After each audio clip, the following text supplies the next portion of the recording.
కావలిపట్నంలోని వైకుంఠపురం ప్రాంతంలో జరిగిన సంఘటనలో వాస్తవాలు తెలుసుకోవాలని వైసీపీ నాయకుడు వేగూరి చిన్నపుల్లయ్య, బీజేపీ నేత రంగారెడ్డి, జనసేన నాయకుడు రుషికేష్ పేర్కొన్నారు. వారు విలేకరులతో మాట్లాడుతూ అక్కడ ఉన్న స్థలం కేవలం తాము లీజుకు మాత్రమే తీసుకున్నామని వేగూరి చిన్నపుల్లయ్య, రంగారెడ్డి పేర్కొన్నారు. 35 సంవత్సరాలుగా తాము ఆ స్థలంలో లీజుకు ఉంటున్నామని వివరించారు. కానీ ఇటీవల కొంతమంది అది మా స్థలం అంటూ తమను ఇబ్బందులకు గురి చేస్తున్నారని పేర్కొన్నారు. అంతేకాక నిన్న జరిగిన సంఘటనలో వాస్తవాలు తెలుసుకోవాల్సింది ఆయన కోరారు. ఈ విషయమై పోలీసులకు కూడా ఫిర్యాదు చేశామని వివరించారు. జరిగిన వాస్తవాలు తెలుసుకోకుండా తమను నిందించడం మంచి పద్ధతి కాదని వివరించారు. నిన్న సామాన్లు లోడ్ చేసుకొని వచ్చిన ట్రాక్టర్ని అటాక్ చేసి మీరు లోపల దించేది ఆడరా అని పిల్లకాయల మీదకి పోయి మా పని వాళ్ళని గందరగోళం చేశారు. ఇదిగో వాళ్ళు కూడా ఇక్కడే ఉన్నారు. తర్వాత వాళ్ళు ఏందన్నా వీళ్ళు మమ్మల్ని కొట్టనొస్తున్నారు, మమ్మల్ని సామాన్లు లోపల దించనీయడం లేదని ఇది చేస్తే నేను ఎక్కడ బజార్లో ఉన్నోడిని ఇమీడియట్గా రావడం జరిగింది. ఏందమ్మా మేము బాడుకు తీసుకున్న స్థలంలో మీరు గందరగోళం చేసేది ఏంది, సామాన్ దించనీయకపోవడం ఏంది, అసలు ఏ విధమైన రైట్స్ ఉన్నాయి, మీకు ఏదైనా కాగితం ఉంటే చూపించండి, ఇప్పుడైనా మేము వెళ్ళిపోతాము, లేకుండా మీరు ఈ విధంగా మమ్మల్ని దుర్భాషలాడి మమ్మల్ని కొట్టడం రావడం కరెక్ట్ కాదంటే వాళ్ళు నానాక తిట్లు తిట్టి నన్ను, వరే నువ్వేంద్రా మాకు చెప్పేది డూమ్ డామ్ అని ఇంకా ఈ మా నోటితో చెప్పే కాదు గందరగోళం చేసి నన్ను కొట్టబోతుంటే ఇంకా మా వాళ్ళు చూసి చెప్పడంతో చుట్టుపక్కల ఉండే ఆడవాళ్ళు కానీ మా వాళ్ళు కానీ వచ్చి అడ్డుకుంటే వాళ్ళని కొట్టి గందరగోళం చేస్తే ఇక్కడ తగువద్దు అనే ఒక ఉద్దేశంతో నేను వీళ్ళని తీసుకొని వీళ్ళతో వాదం వద్దు, మనకెందుకు, మన స్థలం కాదు, మన వ్యవహారం కాదు, మనం బాడుకుండే వాళ్ళమే, సిఐ గారికి కంప్లైంట్ ఇవ్వాలని అప్పటికప్పుడే వెళ్ళి 2 టౌన్లో కంప్లైంట్ పెట్టించాం. సార్ ఈ విధంగా నన్ను ఇబ్బంది పెడుతున్నారు, ఈ విధంగా మా వాళ్ళని కొట్టి గందరగోళం చేశారు, ఆ వీడియో ఫుటేజ్ కూడా ఉన్నాయి అని చెప్పాను. సార్ అప్పుడే సిఐ గారికి ఎస్ఐ గారు వచ్చారు, భాషా గారు వచ్చి ఎంక్వైరీ కూడా చేశారు. ఇక్కడ వాస్తవం అవాస్తవం ఏందనేది మాకు అర్థమవుతుంది పుల్లయ్య గారు, నువ్వేం ఇబ్బంది పడబడలేదు, సిఐ గారు వచ్చి చూస్తానన్నాడు అని చెప్పారు.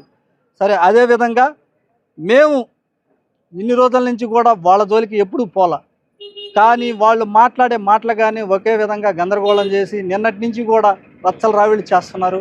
చేసినా మనం వాళ్ళతో మనకేం పని అని ఇది చేస్తే పార్టీకి దాన్ని చుట్టి వైసీపీ పార్టీ వ్యక్తి మాజీ కౌన్సిలరు ఈ గందరగోళం చేసి మమ్మల్ని ఇబ్బంది పెట్టాడు, మమ్మల్ని నానాక తిప్పలు పెట్టి, అదేమంటే మాది వైసీపీ పార్టీ ఉంటే మేము లేపేసేవాడిని, వాళ్ళు లేపేస్తామని వాళ్ళు చెప్తున్నారు అందరికీ, వీళ్ళ తలకాయలు తీసేస్తాం, మా ముఠా వచ్చిందంటే లేపేస్తాం అని అంటే మా ఆడవాళ్ళతోటి భయపడుతున్నారు.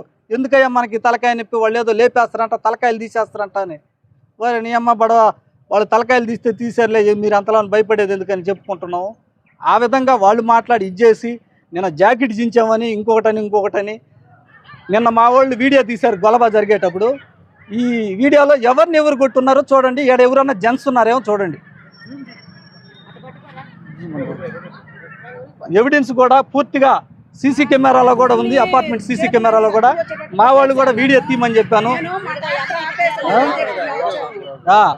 ఇది చూడండి వాస్తవం ఇది. ఈరోజు గత 50-60 సంవత్సరాల నుంచి వైకుంఠపురంలో అన్ని కులాలు అన్ని మతాలు అన్నదమ్ముల్లాగా మేము ఇక్కడ జీవనం సాగిస్తున్నాము. దువ్వూరు వెంకయ్య స్థలంలో దరిదాపు నేను కానీ చిన్నపుల్లయ్య కానీ 35 సంవత్సరాల పైనుంచి మేము దాన్ని బాడుకు తీసుకొని మేము దాంట్లో ఉంటున్నాము. కానీ ఇటీవల కొంతమంది ఆక్రమణదారులు వచ్చి ఇది మాది అని చెప్పేసి ఇక్కడ కొంతమందిని భయభ్రాంతులకు గురి చేసి మేము 2000 మందిని తీసుకొస్తాము, మడ్డలు చేస్తాము అని చెప్పేసి రకరకాలుగా ఇక్కడ ప్రేలాపనలు చేస్తున్నారు. మేమైతే నిన్న చిన్నపుల్లయ్య వాళ్ళని ఒకటే అడిగాము, అమ్మా మాకైతే బాడుక్కిచ్చున్నాడు, మేము బాడుగుదారులు, మా టైం అయిపోయాక మేము ఖాళీ చేస్తాము, అప్పుడు మీరు ఏమైనా చేసుకోండి అని చెప్పాము.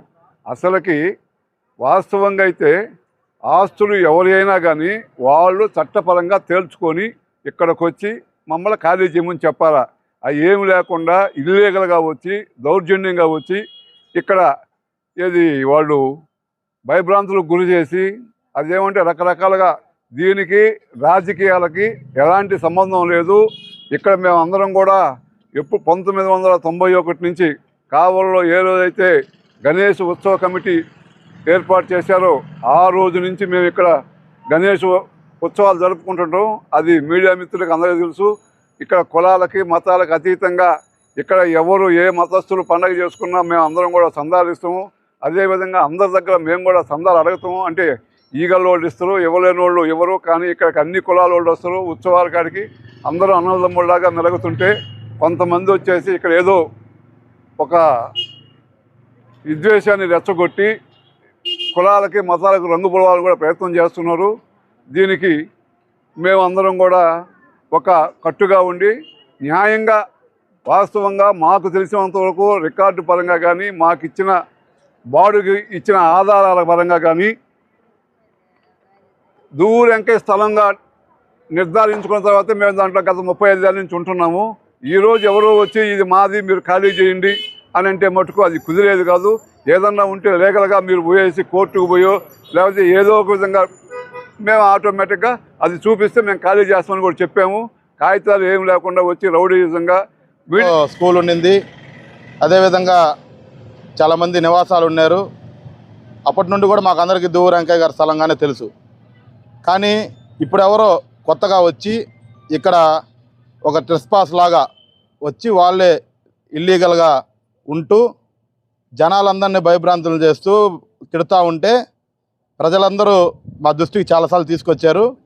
సరే దాన్ని ఏందనేది కనుక్కుందామని చెప్పేసి మేము కూడా ఆలోచనలో ఉన్నాము. సరే ఇప్పుడే ఎందుకు కదిలియటం, దీన్ని ఏదన్నా మతపరమైన విద్వేషాలు రెచ్చగొడతారేమో అనే విధంగా మేము కూడా ఆగున్నాము. తర్వాత నిన్న చిన్నపుల్లయ్య గారు వాళ్ళ స్థలంలో ఎప్పటి నుండో అక్కడ సామాన్లు దించుకుంటా ఉన్నారు. ఆ సామాన్లు దించుకునే క్రమంలో ట్రాక్టర్ రావటం, ఆ ట్రాక్టర్ని అడ్డుకోవటం, లేడీస్ అందరూ వాళ్ళ మీద తిరగబడితే ఎప్పుడైతే అది తిరగబడ్డారో వాళ్ళు భయభ్రాంతులకు గురయ్యి ఓనర్కి ఫోన్ చేస్తే ఓనర్ వచ్చారు. వచ్చి ఎందుకు ఏం జరుగుతుంది, మీ దగ్గర డాక్యుమెంట్లు ఏమన్నా ఉంటే చూపించండి, డాక్యుమెంట్లు చూపిస్తే మేము ఆ డాక్యుమెంట్లు చూస్తామని చెప్పి అడిగారు. కోర్టులోంచి మీకు ఏమన్నా నోటీస్ ఏదైనా ఇచ్చారా, స్వాధీనం చేసుకోమని చెప్పి అది కూడా అడిగారు. దాన్ని కూడా ఎక్కడ చూపించకపోవటం, చూపించకుండా వాళ్ళే బూతులు తిట్టి ఎట్లా పడితే అట్లా అగౌరవంగా మాట్లాడితే లేడీస్ వచ్చి ఎందుకు మాట్లాడారు అని అడిగారు. అడిగితే వాళ్ళని కూడా ఎట్లా పడితే అట్లా మాట్లాడి వాళ్ళని కొట్టి, ఆ వీడియోలు కూడా ఉన్నాయి, ఆ వీడియోలు కూడా మీకు అందరికీ పంపిస్తాం. వాళ్ళని కొట్టి ఆడవాళ్ళందరినీ వాళ్ళనే కొట్టి వీళ్ళు జాకెట్లు దించారు, మమ్మల్ని కొట్టారు, మా చీరలు లాగారని చెప్పి వీళ్ళే కంప్లైంట్లు చేయటం అది కరెక్ట్ కాదు. దీని మీద విచారణ జరుగుతూ ఉంది. కంప్లైంట్ రేస్ చేస్తున్నాము. న్యాయపరంగా పోతా ఉన్నాం. ఇక ఎక్కడ కూడా రాజకీయపరమైనటువంటి అంశాలు ఎక్కడా లేవు. డాక్యుమెంట్లు అన్నీ కూడా ఉన్నాయి. ఆల్రెడీ ఓనర్షిప్ అతను కూడా వచ్చున్నాడు. అతను కూడా దాని మీద మాట్లాడేదానికి సిద్ధంగా ఉన్నాడు. అతను కూడా ఆల్రెడీ కోర్టులో లీగల్గా నడుస్తూ ఉంది. పోలీస్ స్టేషన్కి కూడా వచ్చి కంప్లైంట్ ఇచ్చారు. దీని అన్నింటిని కూడా రాజకీయ పరంగా కాకుండా ఎవరో అక్రమదారులు వచ్చేసి ఇక్కడ వైకుంఠపురంలో ఉండేటువంటి స్థలాలని కబ్జాలు చేసేటువంటి కబ్జాదారుల్ని ప్రజలందరూ తరిమి కొట్టాలా. ప్రజలకి అన్యాయం జరుగుతుంటే ఎక్కడ కూడా సహించం మేము అని తెలియజేస్తూ